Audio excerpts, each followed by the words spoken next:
પાઇપલાઇનને લઈને વિવાદ સર્જાયો છે। પાઇપલાઇન નાખવાની કામગીરી શરૂ થતા વિવાદ થયો।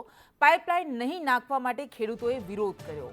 રામધૂન બોલાવી દંડવત કરીને ખેડૂતોએ વિરોધ પ્રદર્શન કર્યું। કામ બંધ કરાવવા જતા ખેડૂતોની પોલીસે અટકાયત કરી હતી। તો ખેડૂતો વિરોધ પ્રદર્શન કરી રહ્યા છે કારણ કે તેઓ માગ કરી રહ્યા છે કે પાઇપલાઇન ન નાખવામાં આવે અને જ્યારે પાઇપલાઇન નાખવાની કામગીરી શરૂ કરવામાં આવી ત્યારે મોટી સંખ્યામાં ખેડૂતો એકઠા થયા હતા। રામધૂન બોલાવી સૂત્રોચ્ચાર કર્યા અને વિરોધ પ્રદર્શન કર્યું। આ વિરોધ પ્રદર્શન કરી રહેલા ખેડૂતોની પોલીસે અટકાયત પણ કરી હતી।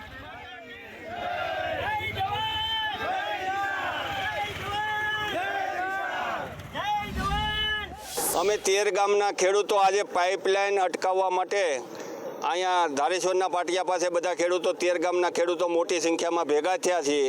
અમે રામધૂન બોલાવી અને વિરોધ નોંધાવ્યો છે।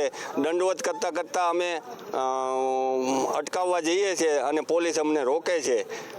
એટલે અમે સરકારશ્રીને અમારી વાત પુગાડવા માંગીએ છીએ કે ખેડૂતોની વ્યાજબી માંગણીઓ સંતોષવી જોવે। તમે એક નવો ડેમ ન બનાવ્યો તો કાંઈ નહીં, પણ અમારો ડેમ જે અમારા વડવાએ માંગણી કરી અને જે બનેલો છે સિંચાઈ માટેનો, એ સિંચાઈનો રહેવા દો, એનો અમે વિરોધ કરવા માટે 13 ગામમાં મોટી સંખ્યામાં જોરદાર અમે વિરોધ કરવાના છીએ। પાઇપલાઇન